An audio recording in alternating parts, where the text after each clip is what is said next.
doon para makapag-bolster sa kanilang mid to late game component. Nako, alam mo, na-miss ko to talagang Clint na to. Ba't natatawa ka? Gusto ko yung siya na mismo yung nang bar sa sarili niya. Na-use, ay, Oo. konyo. Oo, diba? Ewan ko na lang din. Pero ito na, game number 2 para sa Echo at Onyx Philippines. Nabanggit natin kanina about doon sa Clint. Actually, sobrang special na itong Clint na to. Oh, bakit? Kasi ito isa to sa mga hero na medyo mga sinaunang hero.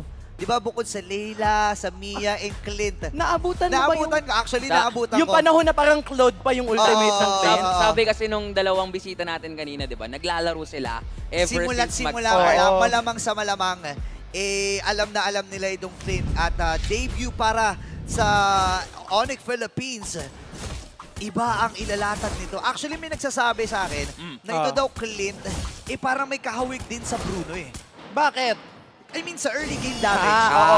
And I would say na kapag early game damage, malakas talaga yung isang Brody as well as yung isang Clint. And makikita natin yun kasi pwede niyang i-spam yung kanyang first skill tapos makakapag-free hit siya with his passive. Uy, pero si Sanji dito lumalapit. Grabe, ang hapdi. Nag-level 2 kasi siya doon sa XP lane. And actually, si Super Prince ang ginawa naman dito, pinoke niya talaga si JP para kahit papano makasecure.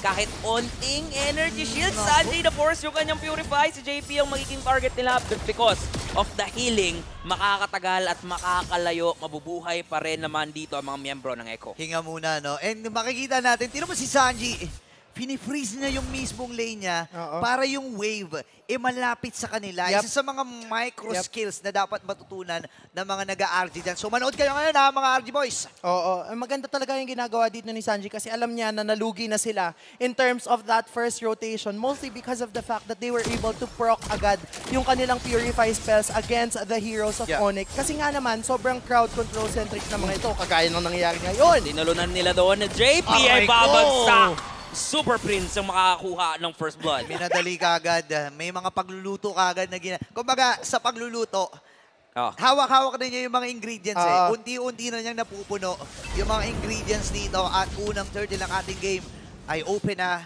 So Onyx Philippines ang magsisimula nito. Carl Easy, hindi sumusuko, sinisilip lamang itong pagong. Pero ang ganda ng ginagawang pwesto dito ni Ryzen, Diba? Actually, si Carl TC din kasi kayang-kaya niya naman paikutin. Wait lang, mukhang i-force nila yung heavy spin. Sanford with a penalty zone. Cramp pa nga dito. Ang magiging delikado at ngayon reset yung turtle. Sanford, babagsak lang din naman. Ryzen na makakasecure ng kill. At iikot-ikot sila dito. Sino mo makakasecure? Retribution battle. Carl TC will win and Ryzen will go down. The young goat. Ang ganda ng ginawa dito ng magkabilang team. Ang ganda talaga ng ginawa doon. Medyo maaga yung pagkakakas ng Black Dragon form has arrived coming from Cram and nakas na din agad niya yung kanyang Petrify. Tapos in all that sequence, na-reset yung turtle. And ito yung sinasabi ko the past few times. Kapag retry battle against the young goat, so far hindi pa talaga natin siya nakikitang matalo. Yung kapag retry battle ng dalawahan lang talaga sila. Oo, akin to. Kumbaga, ganyan sila sabi, wag na kayong sumubok. Pero marami namang nagwagi. Natin sa retryan, hindi pa rin imposible para sa ating young goat. But this time, nagamit na yung full barrage dito Pinopoke lang nila Papalayuin lang nila ng onti si Nets. Pati nga yung yung ultimate dito ni JP, gagamitin niya na rin yung Holy Baptism para lang din talaga kung kumonekta, edi mas mararamdaman ni Nets. So good job para kay JP at kay Benny Cutie. Meanwhile kasi for Onyx, nagiging maingat din sila katulad nung kanina. Ngayon, gold earned ay pag-uusapan natin mas mataas, obviously, para dito sa Echo. Especially itong si Benny Cutie. Na sa ngayon, sa may bandang ibababala, mapo-force din yung penalty zone ni Sanford. Pero apat na Echo fans, apat na Orca ang nasa may bandang itaas. Mukhang lalaban din naman ang Onyx. Kahit tatlo lang silang nandun, magiging matapang din sila. Pero pinili ng dalawang koponan na hindi na. Mamaya na tayo makipagbardagulan. Oo. Nangyayari kanina yung ginagawa ng Echo dito sa ginagawa ng Onyx ngayon, kung saan tinatauhan talaga ni Ryzen itong XP laner ng side ng mga Orcas na si Sanford. Alam natin how effective Sanford is using his zoning prowess. And gusto niyang ma-inhibit yung capability na yon ni Sanford, which is why paulit-ulit niyang dinadalawan. And after that, rumorotate sila sa ibang lanes. Pero Ryzen Di ka na niya mapangga dito ni Daddy Games. Habang si Sanford, ang kanilang Ayun! pinupun nila. Crab, nag-dive na rin dito. And nagamit na yung Tortoise Pusans Oo. para kay Ryzen. Saka yung flicker ni Sanford, hindi na siya available ngayon. Holy Baptism, ko-connect na with the penalty zone. Si Cram ang magiging target ng Echo. Pero yung retry battle, mananalo ngayon si Ryzen. Yeah, grabe, no? Nakabawi. 1-1. Okay, ang score natin sa 1-1. Turtle, 1-1. Sa Nakabawi. retry Sa retry rin. Nakabawi dito si Ryzen. Pero gusto ko yung sinasabi mo kanina, Dianara, yung mga, sabihin na natin ng pag-ikot na ipinapamalas ng Echo dito at ng Onyx Philippines. Pero, dito pala sa may batang Uy, nahuli! Grabe, kinonekta nila doon yung full barrage. Pero nagulat din naman si Benny na nandun. Uy! Grabe, dude! Lens with a flicker in. Ko-connect na din yung double shot dun sa passive at doon din sa ibaba. Ay meron silang kill. Dalawang quick draw ang sabihin natin na tumama doon, pero may pagbawi din. Rapidut dito sa may itaas. Sanford at si Benny ang napuruhan doon. Super Prince na dito. Oy! Wait lang. Ano lang? Practice lang, Panakot practice lang. Panakot lang. Practice lang. Ang sakit na talaga ni Nets. Dito na natin nakikita yung prowess ng isang Clint with the laning phase. Nakikita natin na yung critical strike niya, almost the same concept sa isang Irithel. Nakita natin nag-pick up na siya ng endless battle, which means every time na magsiskill siya, magkakaroon siya ng extra true damage na nagbo-bolster dun sa ability ng isang Clint na mag-free hit. Malawak talaga yung isang range nito. Kaya nakita natin kahit malayo na kanina doon yung Iksha ni Benny QT, naabot pa din. Inaabot pa, no? And yun yung kalamangan in terms of range Yep. ng isang Clint na pinapamalas ngayon ng Si Onyx Nets. Philippines. Carl TZ, hindi pa naman siya huli, no? Kung titignan natin. And gold earned. Yeah. Halos dikitan lang dito itong si Benny QD at si Nets. Pero si Nets naman ngayon ang lamang. Oo, ito yung sinasabi ko kahapon pa, no? Ang galing ni Nets mag-farm. Kahit nalulugi yung kuponan niya, hindi siya na-outfarm ng kanyang kalaban, which means, in terms of being able to prioritize the minion waves as well as yung mga yung jungle creep sa mga tabi niya, alam ni Nets kung paano makakalamang dun sa kanyang kalaban. Yeah, and makikita natin yung ingat niya. Kaya nga tinawag na the safety nets. Itong si Nets And Carl TZ, hatakan sa ikatlong 30 ng ating game. Sino Kompleto kaya Echo, ang makakaalamang? 1-1 na ang score natin. Pagdating sa retry, Carl TZ, hahatakin. Ryzen nandito. Cram, medyo lumalalim ata si Nagiging Sanford. maingat din. Sira, Actually, penalty ginamit zone. yung penalty zone. Kukonekta lang din naman sa isa. Pero kusig na umalis to, dun yung Sabot, mga sabot, miyembro ng Echo kasi ang hinahabol nila ay si Nets. Namataan siya doon ni JP. Pero dito tayo focus Tegi. sa Turtle. Patay ang isa. At nandito si Petrified. Sanford pa lang pala. Yung magiging target nila. 2-1 ang score. Kung usapang retry, si Ryzen ang lalamang. Sanji habulin dito ng mga miyembro. Tatalon doon si Ryzen. Masasagasaan niya lang din naman. Pero may Purify si Sanji. Tatlo. Pero ang daming humahabol sa kanya. Nandito na rin naman si Cram. Nagbabay na lang ng oras. Etong si Sanji. Unfortunately, that gives Onyx the advantage. Nabawi muli ng mga Sonics ang kanilang lead. Ang ganda ng ginagawa ng Onyx Philippines dito, no? Kung makikita natin, sinubukang i-zero in ni JP as well as nitong si Benny QT, si Nets doon sa bot side. However, alam ni Nets kasi napababa si JP kaya nabatay niya yung isang Rafaela habang yung tatlong miyembro ng side ng Onyx nandoon sa Turtle, nakikipagbalagbagan. Tapos sila pa yung nakakuha ng Turtle na yun. Tingnan mo naman yung damage dito. 26,000 para kay Super Prince. Talagang na-activate na yung superiority na kanyang pangalan. Sanford naman, in terms of damage received, gets naman natin kasi with that, yung passive niya, di ba, na nakakapagpakunat every time na bababa yung kanyang buhay, nakakatulong talaga. Tingnan mo naman yung mga pokes. Tsaka medyo nahihirapan kasi especially si Benny QT na basta-basta siya mag-free hit dito as of now. Lalong-lalo na for Onyx kasi ang dami nilang pang-abot dun sa likod. Definitely. And yun talaga yung nakikita natin. Kung papansin niyo yung graph kanina, pangalawa sa pinakamababang damage dealt ay yung Iksha ni Benny QT. Ibig sabihin nito, hindi pa natin nakikita yung full potential ng damage ng isang Iksha. Kasi nga naman, lahat halos ng miyembro ng Onyx pang likod. So kapag naglapag siya ng full barrage, maabot agad siya. Kailangan ng layering Sakit. Aray ko po. Minutes. Grabe yung mga yung mga quick draw. Tumatama lang na nababandahan lang ng mga bala. Tsaka yung yung nakakayamot kasi doon, ang layo niya. Range. Pero Mas ramdam abot na ka pa. ramdam yung damage. Parang hindi mo nga ina-expect. Naabot pa pala ako nung atake na yun. Ngayon, Lord, na level 1 ay available na lamang in terms of kill score. Ang Onyx Philippines, 2.3k code lead. Pero hindi susuko ang mga Orcas dito. Kailangang humanap ng paraan. Onyx Philippines, alam nila ang gagawin. Kailangan ma-extend itong series na to into game number 3. At galing na sila sa ganitong klaseng laro. Kahapon ay nadaanan na nila against RSG. Ngayon ang Echo naman ang kanilang haharapin. Lalong-lalo na sila yung umahawak ngayon sa Lord. Pero for Echo, mukhang ready lang din naman sila mag-contest.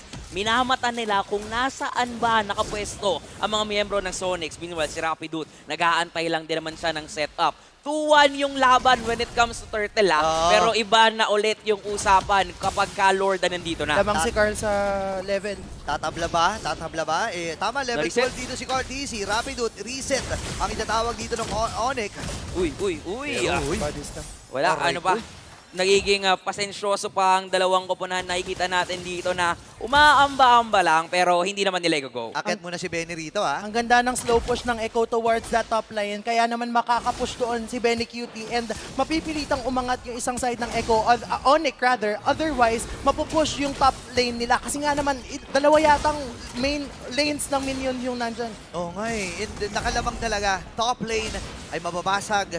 Pero masyadong malayo dito si Benny Yeah. Cutie. Kaya Kaya nga. nag-iingat din ang Echo. Hindi sila nag-engage. Hinahawakan lang ni Cortez. Uy, Pakonting-konting ang sakit ni hampas. Nets. Pero look at that quick draw. Mapapauwi na rin doon na si Benny. Ngayon, Ay! yung narakap ng Lord! At ngayon tumalon si Sanford. Ayun yung go signal nila. Sanji with the Black Shoes. Lalayo lang din naman ng onte pero bagsak na ngayon Sanford. Retribution! Si Nets! Si Nets! Ang makakasecure ng Lord! At nandito rin naman yung full barrage pero naayakap siya doon ni Chef Rapidut. Hinain na ngayon ang mga miyembro ng Echo sa Onyx at babagsak din si Carl TZ. Onyx winning it all! Ang daming nangyari doon. Pero ano nga ba tumatak? Sobrang pumabor yung pag-angat ng Lord sa side ng Echo. However, nabigyan agad ng Onyx Philippines itong si Terizla. Kaya naman nasakit. Pero masakit na din yung damage coming from Sanji. However, ang sakit na ng damage ni Nets. Hindi nila nagagalaw si Nets. And every time na nagkakas ng kanyang basic attack coupled with that passive, nakikita na natin na rumaratay yung critical strike coming from Nets. Oh my gosh, grabe yung nagiging laban na ito. And Nets with 4, sitting on 4-0-2 na KDA. Kailangan nilang abutin. Pero kasi even si Sanford with the body of Smith na kanyang passive, hindi kinakaya yung mga pagtagos ng quick draw eh. Sakit. Masyadong mahapdi yung damage output ng baril nitong si Nets ngayon. Double shot eh. Yun yung passive kasi nito ni Nets eh. Talagang tumatagos pero si Rapidut. Ang sakit talaga niya. Nailabas na rin yung kanyang dragon form. RTZ. Madedefend. Makakadepensa pa rin ang mga Orca. Level 1 pa lang naman yun eh. So madali lang yun for Echo to actually burst down the Lord. Pero for Onyx kasi, ang gusto nila dito is yung lead. 6.8k Laki, oh. gold lead. And look at Nets. Oo. Ito na nga yung sinasabi natin na magaling mag-farm si Nets. However, hindi din naman magpapakabog si Benny. Kasi siya yung pangalawa amongst all of the heroes dito sa ating Land of Dawn. Kaya lang, kailangan nating makitang mag-activate palalo si Benny sa teamfight and i-ensure na walang masyadong makakaabot sa kanya. Kaya naman, kailangan maging maganda yung positioning niya in terms of that full barrage and ma-maximize niya yung damage output coming from that. Yeah. Alam mo kung pinag-usapan natin kanina na ang Onyx Philippines galing sa ganitong klaseng sitwasyon. Natalo na sila ng Game 1, tapos Game 2, Game 3, nakabawi sila. Echo din naman galing sa ganitong klaseng posisyon. Galing sa mga bagong breeds ng Blacklist International kahapon. Na-counter pa. Sobrang luging-lugi na sila pero na-counter pa nila with the macro and micro skills. Pero hindi susuko dito ang Onyx Philippines. Lahat ng mga farms pwedeng kukunin nila. Tumalon na nga doon si Sanford sa likod. Ayan yung full barrage. Pero yung full barrage. Si Nets! Ang magpapabagsak sa mga miyembro ng Onyx. Si Nets pa nga ang unang mawawala. Naghahabol ngayon ang mga Orcas. Pero mukha ang call ng Onyx.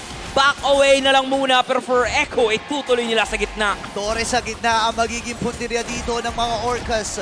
Carl TZ at ang buong kupunan ng Echo makakalamang pagdating sa pagkontrol dito sa Lord. May Lord. Isa lang ang kulang para sa Onyx Philippines pero mababa ang death timer. Available na rin Great Dragon Spear para dito kay Nets. So makikita natin kung gaano kasakit ang mga bala ni Nets. Rapidut, nakakalon lang din naman dito pero alam ng Onyx, Minamadali. masyadong makunat yun.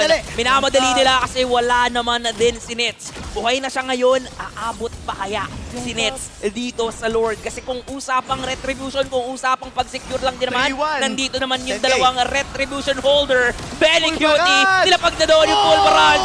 Mukhang mahuhuli siya Revive! dun sa may panalikod pero nandito lang din naman si Carl TC with a heavy spin. Lumayo ka Ang sa dami mga na tropa mo. nangyayari! Pero si Benny ang magiging target dito ni Cram. At di ba kaya si nga Benny? lang, si Cram ang maiiwan at babagsak sa likod. Meanwhile, dito naman sa may bandang ibaba, si Ryzen, hinahabol ngayon ni Sanji. Yung top. Tatlong miyembro ang bagsak sa Onyx. Oh, no. At naku po, kasi Endable ba? ang Echo, mukhang kaya nga nilang tapusin to. Endable Yung ba? Lord magsuspawn na inabuhan. Oh no, endable ata eh. May mga main sila dito pero mabilis ang clear ni Super Prince.